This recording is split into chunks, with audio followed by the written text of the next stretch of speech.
내란은 헌정사에 있어서는 안 될 분명히 잘못된 일입니다. 민주주의를 파괴하는 불법적 행위입니다. 그러나 당신은 제가 실체를 제대로 파악하지 못했습니다. 당파성에 매몰되어 사안의 본질과 국가 공동체가 처한 위기의 실체를 놓쳤음을 오늘 솔직하게 고백합니다. 이 정부의 제안을 받았을 때 저는 결코 개인의 영예로 받아들이지 않았습니다. 잘못된 과거와 단절하고 새로운 통합의 시대로 나아가는데 혼신의 힘을 다하겠습니다. 이 이해운 후보자 관련해서 크게 두 가지로 정리를 해본다면 첫 번째는 과거 윤 전 대통령의 이 계엄, 내란 사태를 옹호한 발언에 대해서 국민들이 사과를 충분히 받아줄 수 있을까? 두 번째는 학자로서 재전 건정성, 작은 정부를 지향했던 이 후보자가 과연 이 정부와 잘 일할 수 있을까? 두 가지로 봐야 할 것 같습니다. 김영남 의원님. 네. 두 가지 어떻게 각각 보세요? 글쎄 저는 그 이재명 정부에서 이른바 보수 쪽 인사를 기용하는 게 문제라고는 전혀 생각하지 않습니다. 그러니까 예.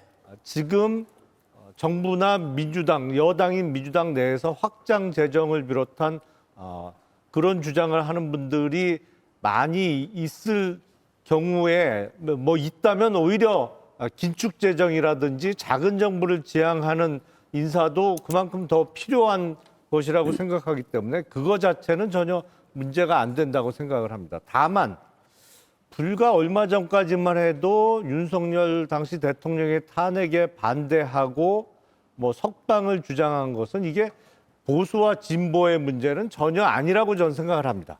이거는 옳고 그름의 문제고 상식과 몰상식의 문제인 것이죠. 근데 삼척동자도 다 아는 비상기업의 불법성 내지는 내란성에 대해서 실체를 제대로 파악하지 못했다?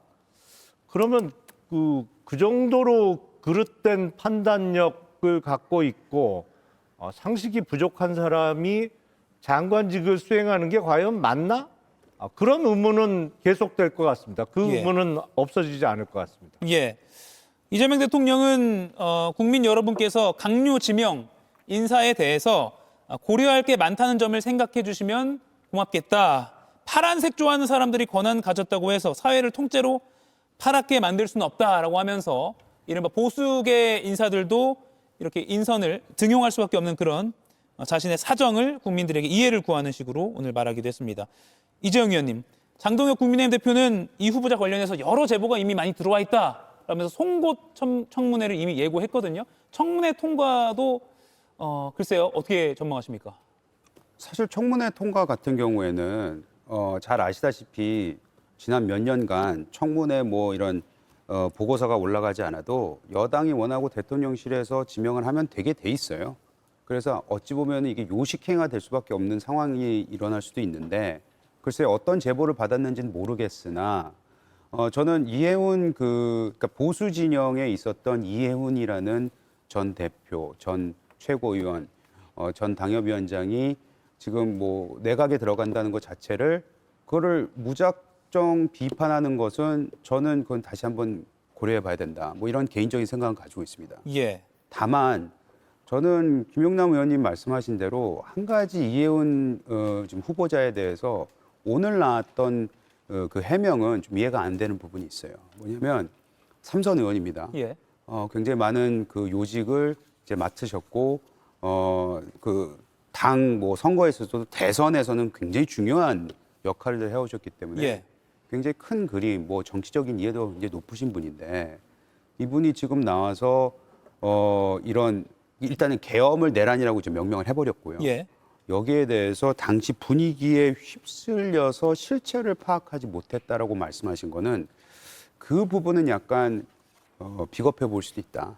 저는 그런 생각이 듭니다. 차라리 그때 자신이 가지고 있었던 뭐 탄핵에 대한 뭐 탄핵이 불러올 여러 가지 뭐 후속 조치 때문에 사회적 혼란 때문에 그런 것을 보고 내가 반대를 했다. 뭐 이런 식으로 예. 해명을 할 건데 그마저도 잘못됐다라고 얘기했으면은 혹시 모르는데 실체 자체를 파악하지 못했다는 것은 글쎄요 이제 2002년부터 이분이 그 정치 정권에 있으셨잖아요. 예. 20년 넘는 정치인으로서 굉장히 노련한 정무 감각이 높으신 분으로서 할 얘기는 아니었지 않나 저는 그런 생각이 듭니다. 예, 민주당 내에서도 공개적으로 일부 의원들은 부적절하다는 취지로 반발을 하고 있기 때문에 정청래 민주당 대표는 이해운 후보 지명 잘된 결정이다. 이재명 대통령을 믿고 밀어주시라 이렇게 한 유튜브 방송에서 말하기도 했습니다. 김유정 의원님, 당내 반발 목소리 좀 사그라들까요?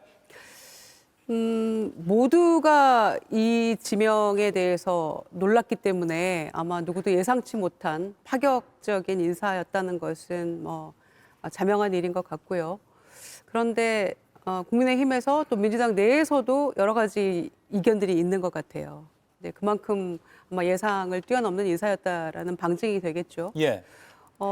생각해 보면 50년 만에 수평적 정권 교체를 이뤘던 김대중 대통령이 초대 비서실장을 TK 출신의 김중건 비서실장으로 임명했을 때 그때 당시의 어떤 충격, 당에서도 상당히 논란이 있었는데 그거를 훨씬 뛰어넘는 인사 같다는 생각도 동시에 듭니다. 예. 그래서 저는 당내 여러 가지 이견이 있을 수 있고 또 내란 종식하자고 각 부처마다 TF 만들었는데 그럼 이 인사는 어떻게 되는 거지?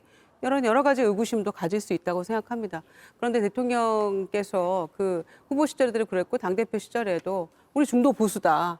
우리가 중도 보수 역할까지를 해야 된다라는 그 인식에도 공감되는 부분이 있고요. 예. 동시에 파란색의 나라만은 될 수 없다라고 하는 또 행정부의 어떤 국무위원을 지명하는 데 있어서는 마냥 또 정치와는 다른 또 어떤 부분이 있을 수 있기 때문에 저는 그 점에 대한 대통령의 고충도 이해를 할 측면이 있지 않나 이렇게 생각은 합니다. 예. 다만 오늘 아까 이재용 의원님 말씀하신 대로 저희가 헌법재판소의 판결을 기다리면서 노심초사하면서도 그래도 기대했던 것은 이 문제는 대통령 파면을 놓고 진영의 문제가 아니다.